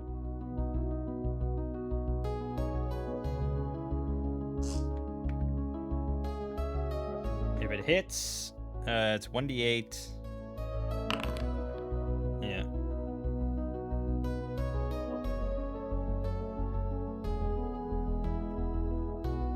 Four damage. May as well just wrap it all in there just in case. Which is really what you should do when you're at the table as well. You should roll your attack and damage at the same time to speed things up. The flask arcs across the chamber. Glass shatters against the shifting lid of the raised sarcophagus, blessed water sluicing in as the knight rises through the wreckage. Steam hisses, a sound like wet meat searing. The knight that's emerging from the raised platform is already wounded before it's even fully out. A tall figure in tarnished scale, helm resting on gaunt shoulders, something long and sheathed across its back. Black smoke curls from where the holy water struck. No splash damage, the other two sarcophagi are too far from the center. Yuri's turn. He's adjacent to the east sarcophagus. There's a skeletal scale-mailed hand emerging, gripping the rim, longsword slowly lifting into view with it. I wonder if I get advantage for this thing being prone.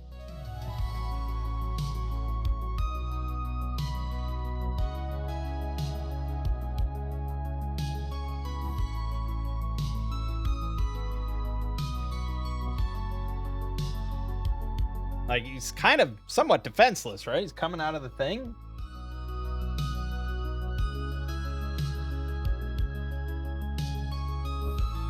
Reasonable. The knight is mid-rise, gripping the rim of its stone coffin, not in a fighting stance. Advantage granted.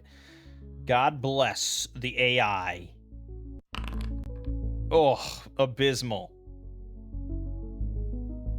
Yeah, he's gonna re-roll. I think he really only gets to re-roll one, though. So I'm just gonna re-roll this.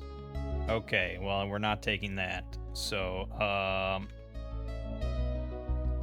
he rolls an 11 total.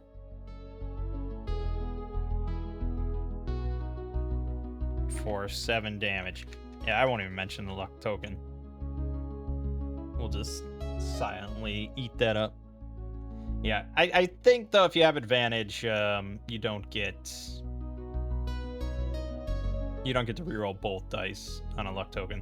The knight jerks its scaled shoulder up at the last instant, and Yuri's hand axe bites into the sarcophagus rim instead, throwing a shower of stone chips. The skeleton's empty eye sockets fix on him as it heaves itself the rest of the way out.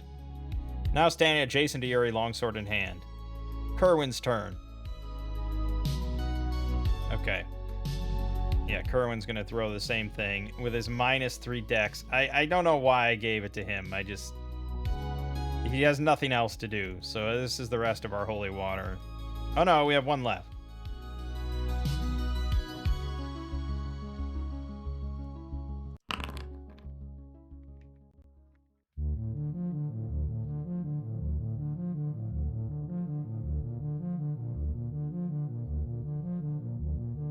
Fucking Kerwin. By far the most useless. Unless someone gets injured. Then he's alright. He really should have just cast Turn Undead. I don't know what I'm thinking.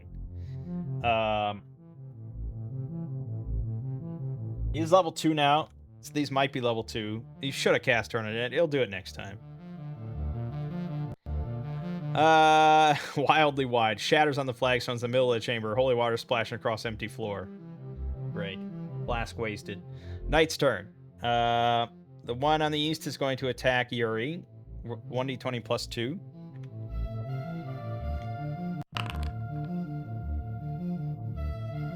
The North Knight just fully climbed out of the sarcophagus, standing on the platform, no adjacent target, draws the long sheathed blade from its back and steps down off the platform toward the nearest PC. That's Yuri across the floor.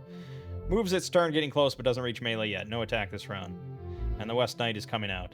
Now it's saying Yuri has a 16 AC, but that's false. Because the chainmail is 13 plus 1, 14. Shield is plus 2. Actually, you're right. Where is he getting 17 AC?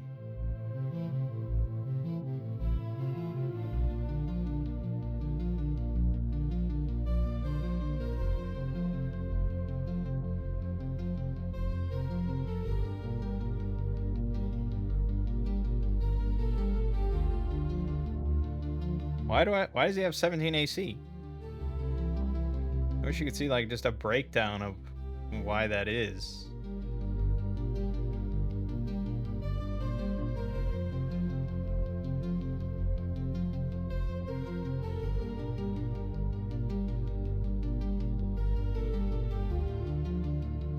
Okay, something is just giving him innate +1 AC.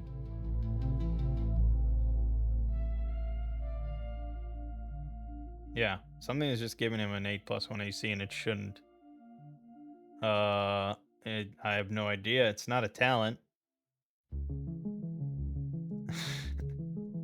Unless leather armor just. Oh, the leather armor just being in his inventory. Okay, so yeah, I do want to mod it. Yeah, it should be just this then. Okay, yeah, so, all right, we got it, we got it. Thank you, Claude, for keeping on top of things. 16 AC, still a miss, though. East Knight rolled a 15 total.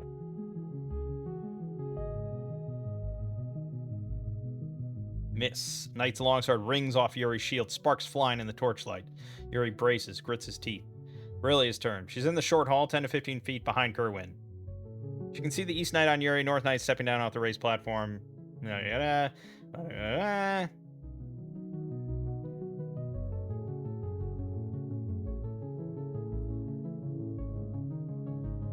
Okay, you really don't need to say all this.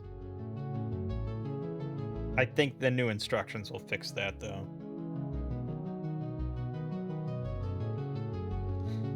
Because the new instructions should prevent it from saying that they're level 2 or something like that, but... yeah, alright. She's gonna cast... Magic Missile on the Central Knight. We can nix Detect Magic now. It's not relevant. Advantage. Success. Oh, nice. She succeeds and rolls 4 damage. Pew, pew, pew, pew, pew, pew. This is why you take Magic Missile. It's basically like the Cure Wounds of a mage. It's just like, you better have a goddamn good reason for not taking Magic Missile. A lance of silver-white force streaks across the chamber and slams into the North Knight's breastplate with a crack of displaced air. The tall knight on the platform floor staggers. It's already reeling from the holy water. It's near death now, moving stiffly, smoke and blessed stream still curling from the holy water's touch.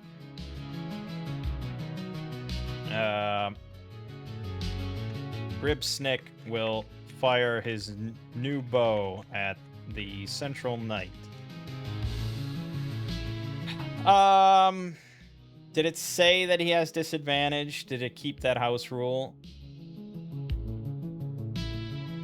No, it didn't keep that house rule. So I don't know if I really love that house rule, so I'm okay with nixing it.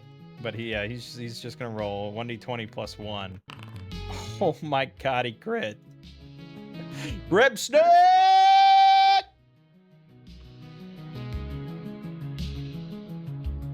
2d4 damage. Oh my god. Gribsnick, my beloved. He's so good. He's so good.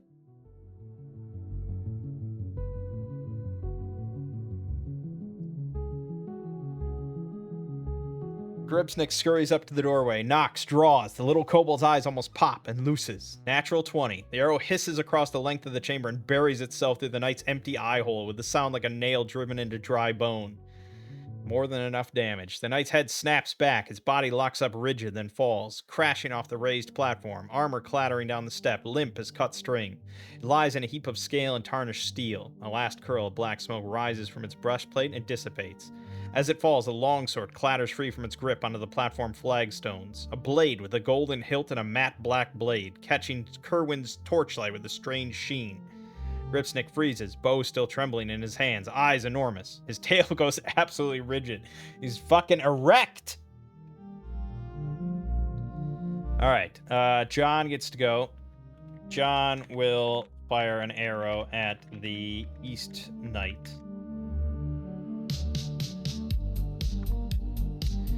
Pretty simple standard behavior here.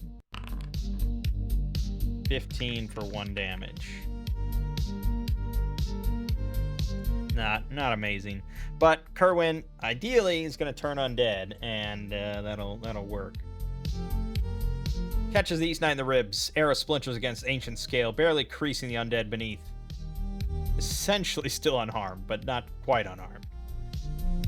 Yuri swings the hand axe at the East Knight.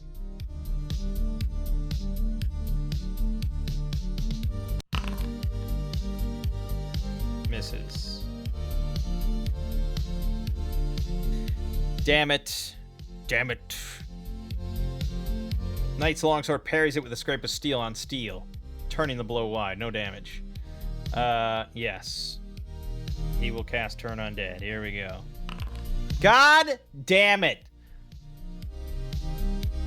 We have had some pretty fucking stinker characters as far as spellcasting, but yeah, this is why there's a lot of always discussion in the Shadowdark community from like new players and stuff of just like, should we modify the spellcasting rules so it's like, so you don't lose spells unless you cast them once or something successfully? Well, and it's like, generally the answer is like, no, don't do that, because that's really way too OP for higher level spellcasters. But I can relate, I can understand why a player would be frustrated, because if this were OSE or something, if this were another game, like, I would have been able to fucking turn these undead. But here we are. Fuck. Kerwin attempts to turn undead, but fails.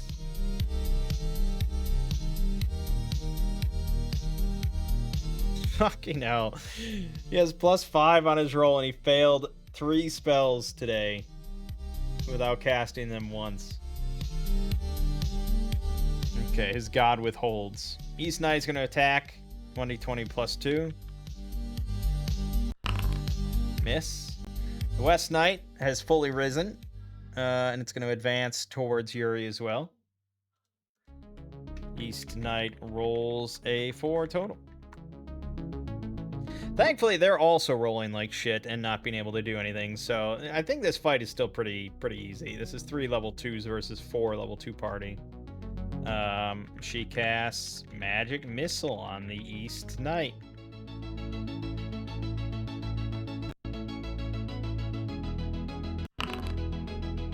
Success. Success for 2 damage.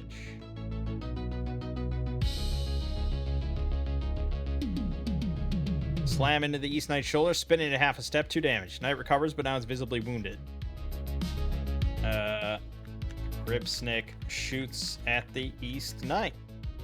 He's not fucking around. Rolls a nat 1. Gripsnick, the highest of highs and the lowest of lows. Arrow lunges off the string at an impossible angle, skips off the ceiling, ricochets into the north sarcophagus with a hollow thunk. His tail droops. He's no longer erect, but he did earn us another luck token. Wish I had that for Turn Undead.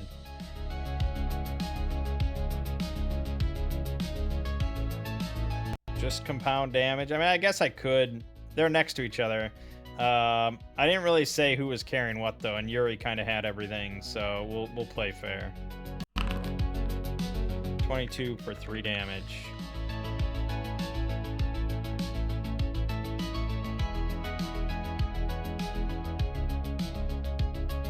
Bloodied now, moving stiffly, one arm hanging looser than before. Yuri, come on, baby. You got this. Okay.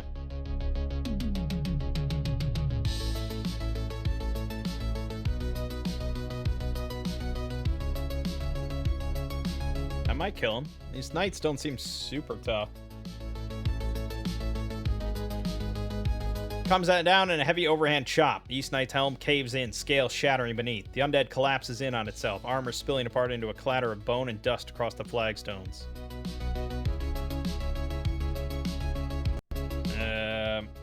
Kerwin will run over and pick up the sword on the ground. What else is he gonna do, you know?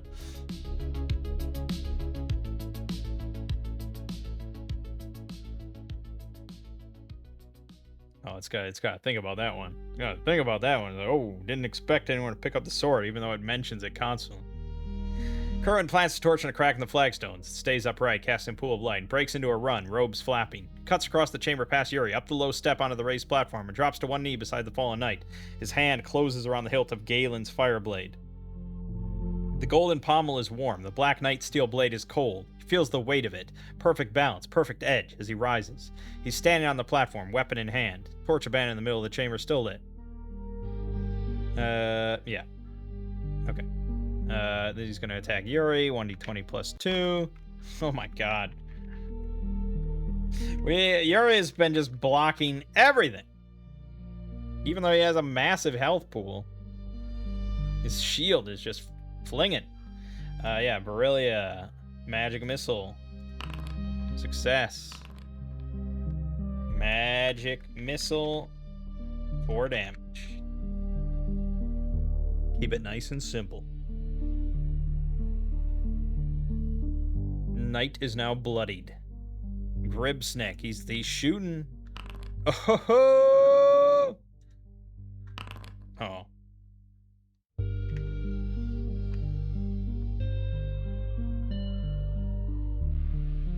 I didn't even say what he was doing, but I think we know what he was doing. Yeah. Punches into the West Knight's hip, lodging between plates. Knight staggers a step. 5 hit points remaining. Again, we shouldn't know that, but sure. John also firing. That's what he does. Nice. John also shoots. 21. 4 damage.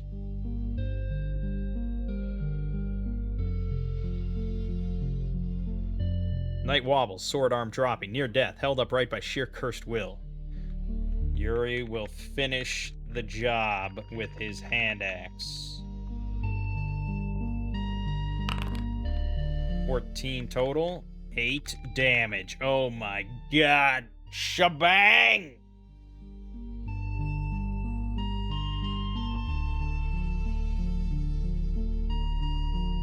Yuri steps in and drives the hand axe down through the knight's collarbone. The undead folds at the waist, crumples, and falls apart into a heap of armor and bone dust on the flagstones.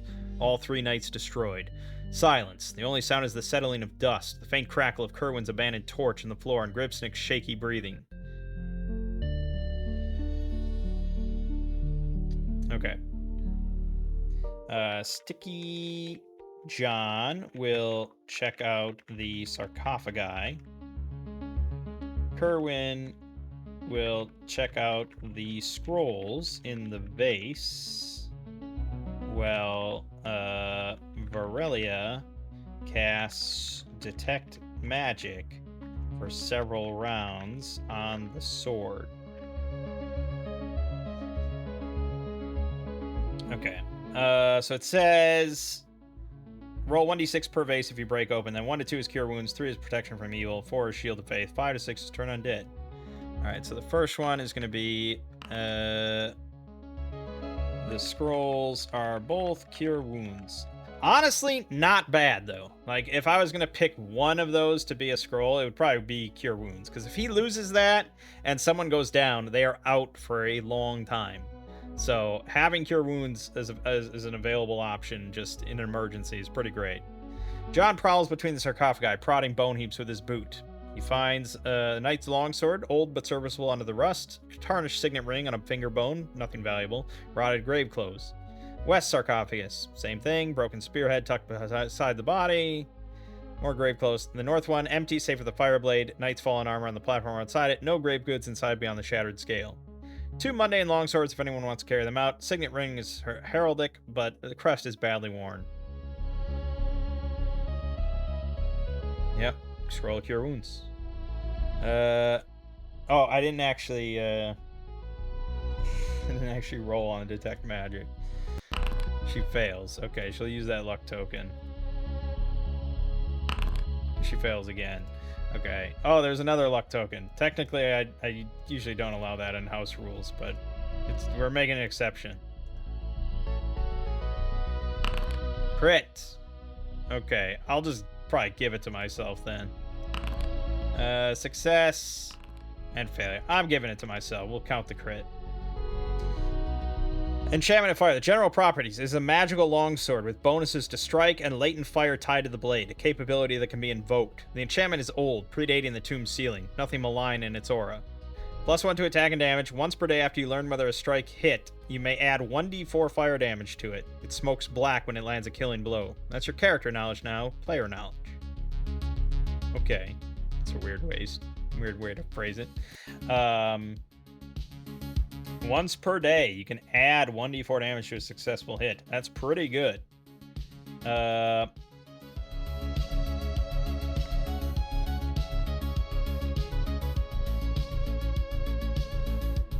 Let's just check XP here. It's definitely going to add the fire blade. I guess we could just add as a long sword.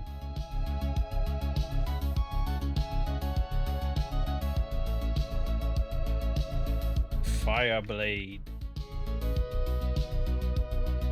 Longsword, blah blah blah blah blah. Magic item, blah blah blah. Bonuses. 1. Whoops. Damage 1. Okay.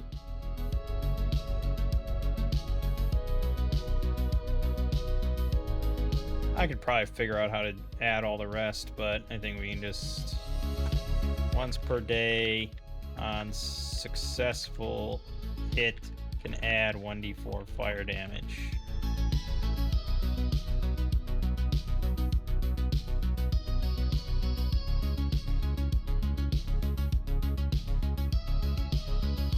Okay. It did seem to add the +1 damage. I don't think it added the +1 to hit.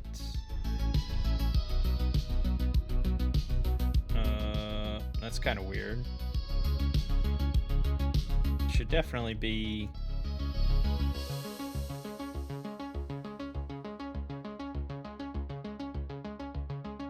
Huh.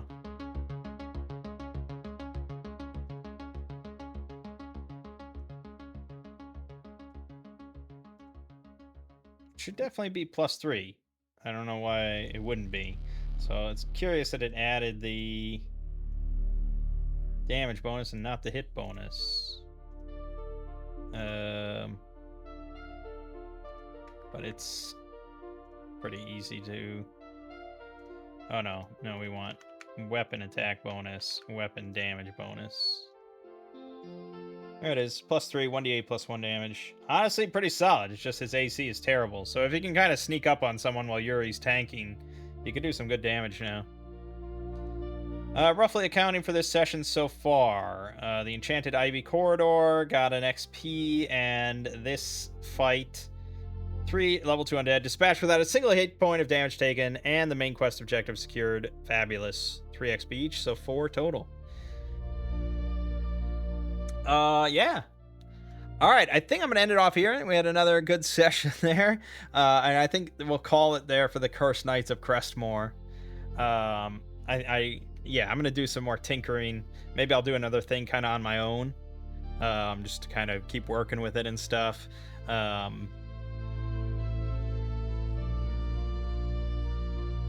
It still needs work. It still needs time to go. I don't know if there's anything, how much I can really accomplish with the way the context works and stuff. Basically, like, constantly giving it, like, refreshing its context and trying to really secure the information that it should have. It's tough because it's hard for the AI, I think, to be cognizant at all times of what it should keep within its memory and within its context, and what's like not really that important. Like that's tricky. That's what you kind of have to keep fleshing out. But yeah, I can't deny, man, that it's fun. It's fun to finally be able to just play and to not know what's going on, what's in any of these rooms, and what's in down each hallway, and being able to actually engage and have like a response, Like I can improvise, and the Claude will improvise back like a person, to a degree, obviously. I don't feel squeamish about like Like, if I was playing with, like, Lego and he was DMing, I'd feel inclined to, like, not fuck with him, you know? I'd be like, okay, I gotta play this pretty straight and narrow. I don't want to throw him any curveballs. But it's like Claude is like, fuck it, let's throw some curveballs. I'm just gonna play like how I normally would play, and it can kind of handle it. And it just, like, it can write so much so quickly that I, as a DM, would never be able to handle. Like, little details or just instant, like, sort of character kind of creation and improvisation that I would just really struggle. I'd be like, okay, give me a minute, guys. AI's just like, no, fuck it, I got it. Is it good? I mean, you can judge for yourself, I suppose. I think it's pretty good. I think the writing overall is a hell of a lot better than usually what I consider, like, AI writing. Um, and I think it's as good as, if not better than, a lot of, like, pre-written modules that you might find on Drive Through RPG or something. Um, as far as just like in the OSR, you don't find too much, like, actual, like, prose kind of writing sort of stuff of just flavorful text and narrative text and stuff. But yeah, I mean, compared to plenty of stuff that I've read there for, like, read aloud text, it's good. It's, like I said, it's a bit wordy. I probably could adjust it to be a bit less descriptive sometimes. But yeah, it's fun. It's good. So I'm gonna leave this off here. Let me know, I guess, if you want to see more of this, or if you'd prefer I just keep this to myself. If you're extremely anti-AI, I doubt you made it through both of these videos. But let me know. Like I said, like, I was pretty skeptical. I've been skeptical about AI and stuff, but I can't deny that this was fun. So it is what it is. But yeah, so let me know, I guess. But if no one says anything, then yeah, there'll probably be more of this. Alongside just, like, my traditional solo stuff where I walk through a dungeon. Yeah. My name is Mang. This has been Solo Roll Manging, and I'll see you fine folks around.